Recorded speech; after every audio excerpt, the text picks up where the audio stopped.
Helen Farmer with you. It is 7 minutes past 3. Really glad you're here. Lovely to have you with us. Just a quick look ahead to tomorrow. It is, of course, Foodie Friday. We're going to be talking about where to go, what to eat, meeting the chefs, the latest news. Always love your recommendations, but if you're feeling a bit stuck about where to go, and of course what to see on the screens, and there's a big music weekend coming up, don't worry, we are going to be hooking you up with plenty of ideas and inspiration. That's Friday, it's tomorrow from 1. This is Eye on Education on Afternoons with Helen Farmer. With Royal Grammar School Guildford, Dubai, sister school of RGS Guildford in the UK, educating the leaders of tomorrow since 1509. Not every child will grow up to solve equations, but many will change the world with an idea, a brushstroke, a brave performance. And it feels like we're in a time now where test scores still dominate the conversation. But schools like Horizon International are putting creativity back where it belongs, at the heart of learning. And today we're talking about how arts, activities, creative outlets can help students thrive in, but crucially beyond the classroom as well. And joining us is the Director of Enrichment and Enhancement. We've got Mr. Alex Tate with us today to explain why creative expression is just as important, and I would say essential. Are you an artistic man yourself, Mr. Tate? Yes, I would say I am. Yeah, I'm a PE teacher by trade, but I also studied and did art as a second subject when I went to university. So, yeah, I would say I've got two sides, and I think sort of sport and creativity blend quite well together. When you think back, was there like a teacher or a project or a moment that really sparked your passion for creative expression?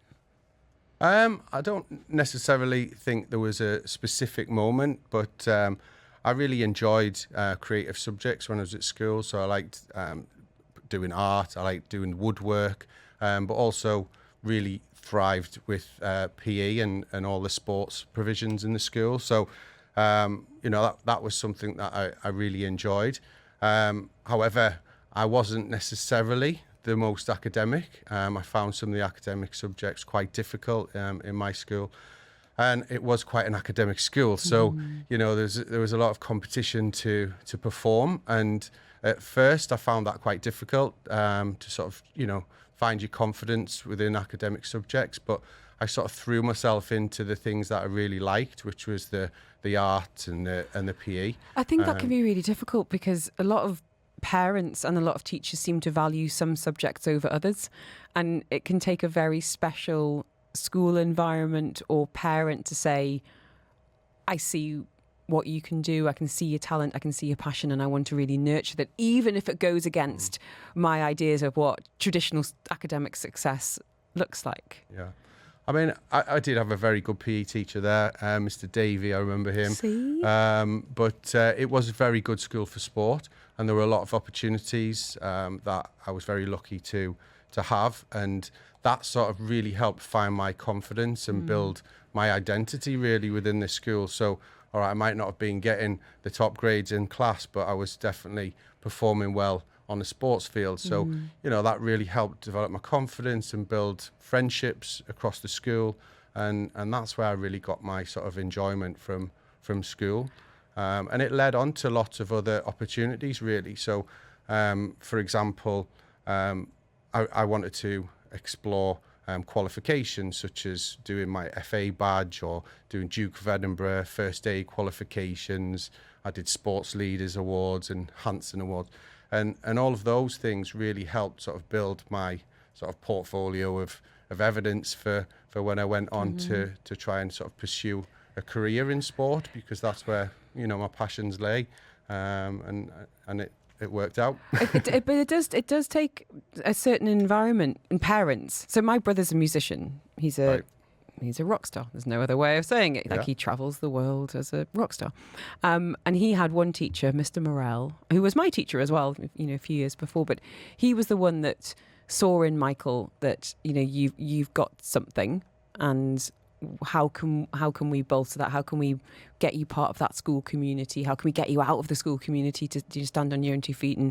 And then he went on to study in America and whatnot. But it also took my parents to go, you're not going to be doing a traditional academic degree, but we see that you are doing music not as a DOSy subject because you're not a hard worker, but because this is where your talents and your passions lie. And it felt risky for them, I think. It felt really risky to go, there is value in something that's not being, an accountant, an engineer, a doctor, or whatever that might be. And my parents are quite traditional. My dad is a quantity surveyor. He's not a creative man in a professional way, and the same for my mum. So I think it can take a lot for parents of students who are creative to go, okay, we are going to support you in your endeavours. And how do you ensure then that those creative subjects, as Director of Enrichment and Engagement, like art and music and drama, are not just extracurricular, but, really essential to the learning experience as well?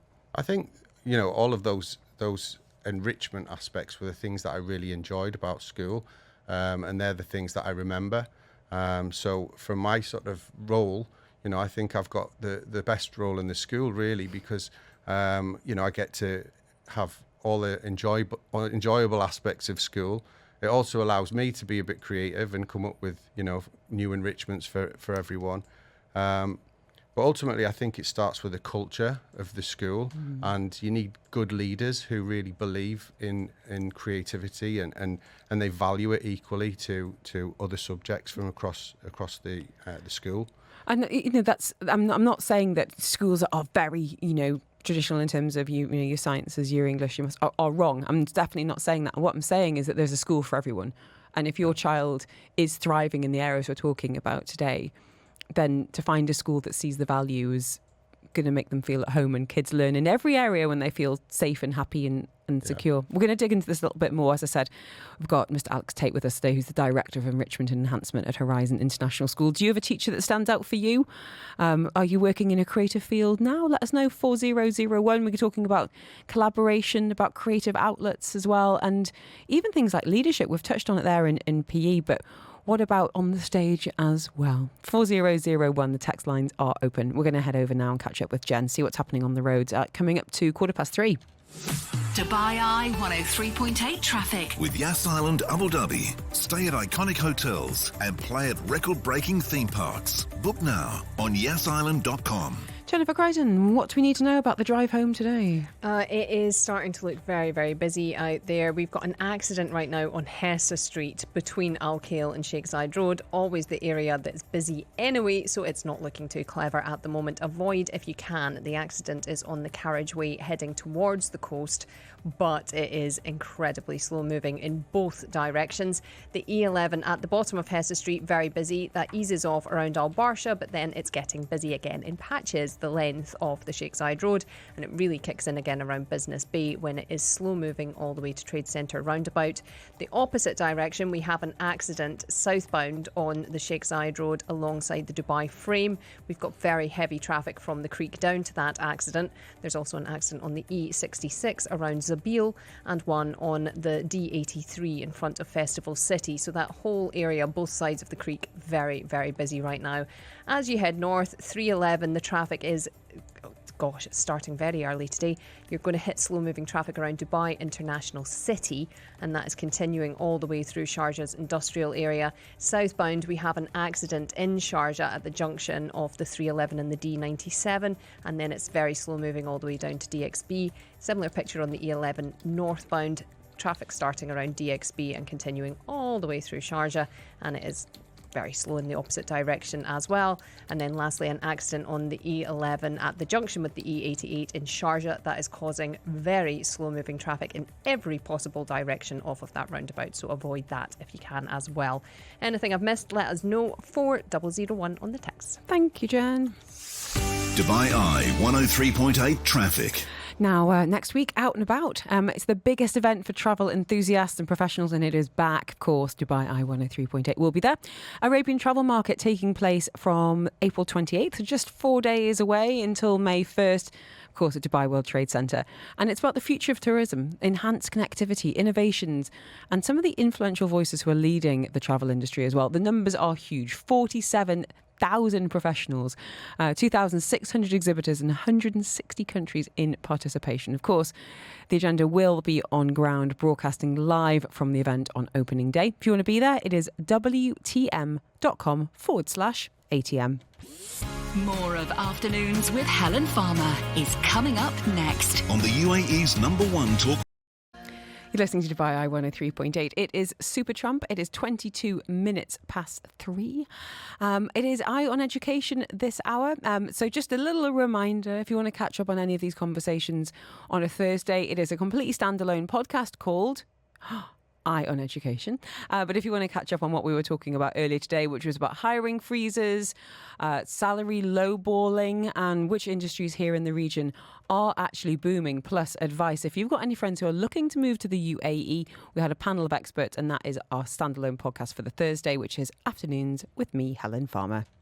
This is Eye on Education on Afternoons with Helen Farmer. With Royal Grammar School Guildford Dubai, sister school of RGS Guildford in the UK, educating the leaders of tomorrow since 1509. We often talk about academic achievement, especially in Dubai, to be honest. But what about imagination, empathy, expression? Music rooms, drama stages, even, the sports fields too. Schools are discovering that creative enrichment doesn't just support well-being, it can really unlock potential as well. So how do you build a culture where every student's voice is valued? Creativity is celebrated. Our guest today is Mr. Alex Tate, who's the Director of Enrichment and Enhancement at Horizon International School. And we're talking about how education can become really transformational when creativity takes centre stage. As we said, not all students thrive in that purely academic setting. And Alex, you were generously saying that was the case for you growing up. So to your mind, how can creative and sporting outlets provide this alternative route to shine, to build confidence, to collaborate as well? Effectively, we're all different, and we need to cater for a diverse set of needs within a school community.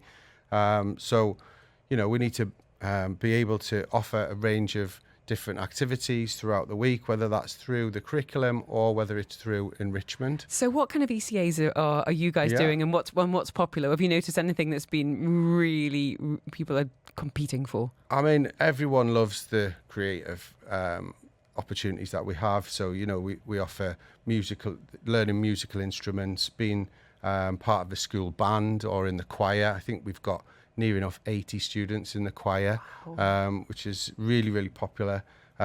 We do school shows every year, and they have, up to 60 students involved in that.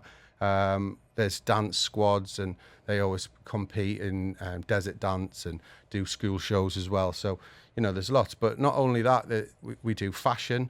We've just had Kouture. One of our groups qualified for the next round of that. So, that's another aspect. And I've also got a program called Evolve, which offers workshops and competitions that are a little bit different, sort of transcend the boundaries of the curriculum, and try and create workshops that provide that awe and wonder.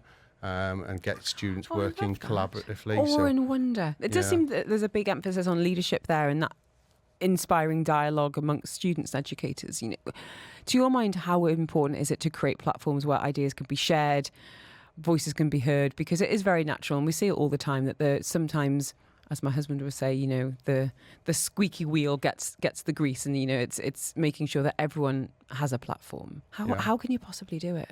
I think it's important to give students a voice in school, and I think that's vital. I think so many of the school improvements that we've made over the last few years have actually come from the student voice. And I think through having that conversation and dialogue with students, we can learn a lot. And we provide lots of opportunities for that in HIS through mentoring. We do a range of, whether it's questionnaires, online surveys, things like that. But we've got a very structured student leadership program who meet formally, and gives them a platform and opportunity to have open dialogue and suggest areas for improvement for the school. I think students like to feel empowered and heard. I mean, that's ultimately, you don't want, there is a hierarchy, of course there is, it's a school, but you want kids to feel invested and that they are going to have their opinions heard. And we were just talking off air about my ongoing search for a secondary school for my children. And there are obviously a number of new schools in Dubai. And don't get me wrong, with new schools, you're getting amazing modern facilities. You're getting founders' fees, pretty compelling. But I really see the value in kids looking up to older kids. I vividly remember being there in, gosh, what would that be, year 7 and, or year 9, and looking up at these girls and being like, oh, she's on the netball team, or, she's really cool, and, and all of that. And I think it's really lovely to have this idea of school leadership, of head boys and head girls, of prefects, of, if you're head of the green team or you're heading up the inclusion. What does that actually look like for you guys in terms of that student leadership? And is there a school council? How does it work? Yeah, effectively student leadership is a school council. But yeah, we have head boys and senior leaders. We've also got a scholarship programme. So I mentor all the scholars. We have scholars in creative and performing arts, sports, but also academics. And part of their scholarship is to do sort of philanthropy, give back initiatives where they give back to the community. So they might lead a particular session that they're very passionate about. They might help out with school shows. They might be doing a presentation, or just being that leader across the school. That's a role model to others. Lastly, Ben, before I let you are you going back to school now? You've got an ECA after school? No, not tonight. Not tonight. Most nights. But for parents listening in, and for you to put your dad hat on, because I know this is something that is true to your life, Alex, what advice would you give to parents on nurturing creativity and self-expression in their children? I think from my point of view, I'm a dad of 3. I've got 3 very creative boys, William, Frank and George, and they've all sort of found their own way, and they've got their own interests. And I think it's really important that you give them an opportunity to sort of explore and find out, who they are and what their strengths are. And by doing that, they will ultimately fall upon their interest, and they'll hopefully build talents within that and get enjoyment and joy out of taking part in whatever enrichment it is. And maybe it leads to a world championship or a career, or or maybe it will lead to feeling confident and making friends and diversifying friendship groups and feeling like you belong, which I think is, all anyone wants, whether you're 10 or you're 60. Alex, thank you so much for your time today. Really, really, really appreciate it. Thank you. Sounds like there's a lot happening there at Horizon International. If you want details, we mentioned scholarships there, about senior leadership, of course, some of the creativity and enrichment. You can just send me the word school. I'd be very happy to send the website your way. Your ARN News. Good afternoon, I'm Noni Edwards.